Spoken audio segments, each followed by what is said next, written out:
రామాయణంలో శ్రీరాముడి సైన్యం కోతులు కాదని నేను చెబితే మీరు నమ్ముతారా?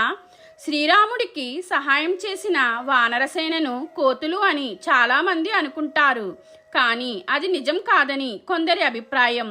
కొంతమంది యూరోపియన్ చరిత్రకారులు మన రామాయణం గురించి పూర్తిగా ఖచ్చితంగా చెప్పలేదు. వాళ్ళ మనసుకు తోచిన విధంగా ఊహించి కథను రాసుకున్నారు. కానీ మన రచయిత వాల్మీకి తాను కల్పిత కథను రాస్తున్నాను అని ఎప్పుడూ చెప్పలేదు. రామాయణం నిజంగా జరిగిందని నమ్మి అది జరిగినట్లు వివరించాడు. వానరసేనని తరచుగా కోతి సైన్యంగా తప్పుగా అర్థం చేసుకుంటారు. కానీ వానరసేన అనే పదానికి వేరే అర్థం ఉంది. ఇది 2 మూల పదాల నుండి వచ్చింది. వాన్ అంటే అడవి, నర అంటే మనుషులు అని అర్థం. కాబట్టి వానర అంటే అడవి నుండి వచ్చిన ప్రజలు లేదా మనుషులలోనే ఒక ప్రత్యేక తెగ అని అర్థం. వారు ఖచ్చితంగా కోతులు కారు, కానీ మానవులతో కలిసి నివసించే వేరే జాతి అంతే.